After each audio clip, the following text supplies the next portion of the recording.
Atos, capítulo 18.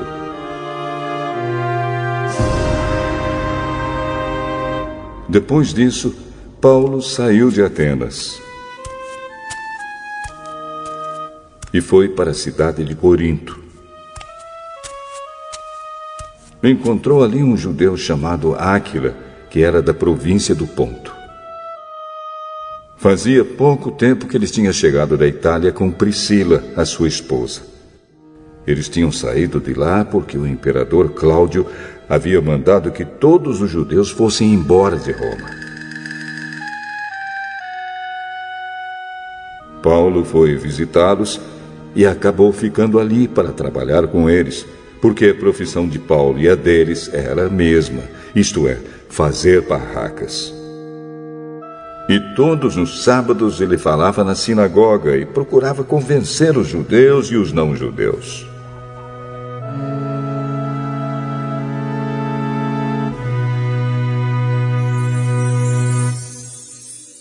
Depois que Silas e Timóteo chegaram da província da Macedônia, Paulo começou a dar todo o seu tempo para anunciar a mensagem. Ele afirmava aos judeus que Jesus é o Messias. Mas alguns deles ficaram contra Paulo e o xingaram. Então, em sinal de protesto, ele sacudiu o pó das suas roupas e disse: "Se vocês se perderem, os culpados serão vocês mesmos. A responsabilidade não será minha. De agora em diante vou anunciar a mensagem aos não-judeus." Então ele saiu de lá e foi morar na casa de um homem chamado Tício Justo, um não-judeu que adorava a Deus.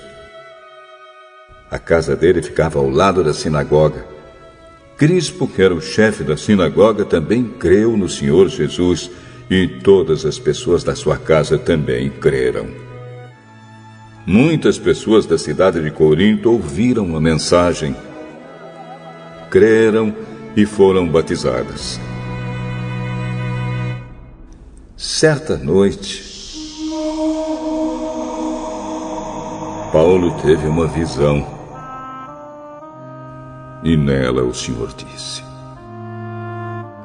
"Não tenha medo. Continue falando e não se cale, porque eu estou com você.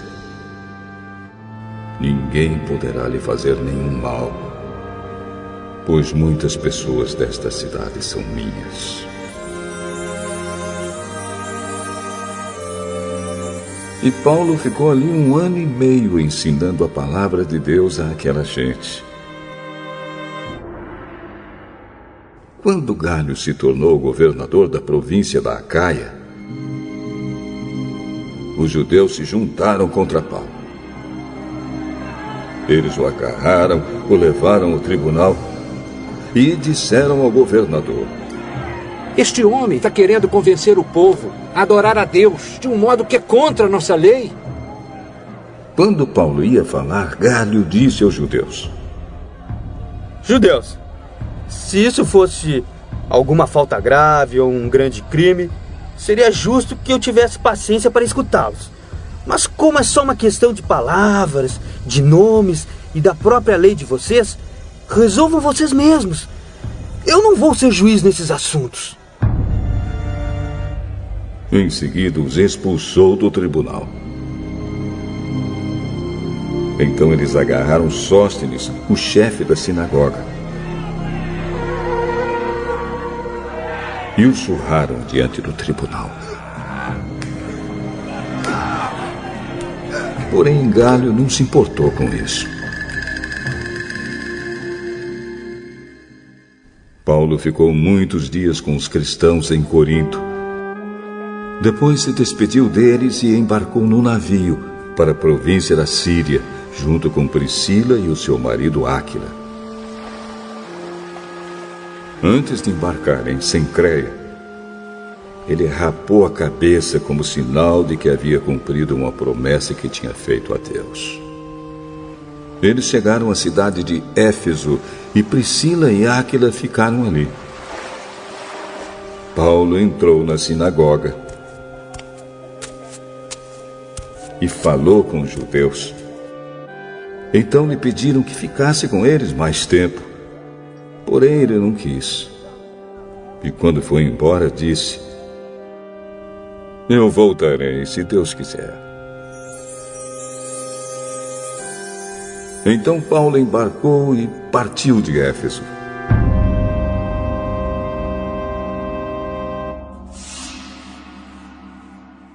Quando desembarcou em Cesareia, foi logo para Jerusalém. Ali ele fez uma curta visita à igreja e depois seguiu para Antioquia da Síria. Depois de ficar algum tempo em Antioquia, ele foi embora. Atravessou a província da Galácia e o distrito da Frígia, indo de um lugar para outro e animando todos os cristãos.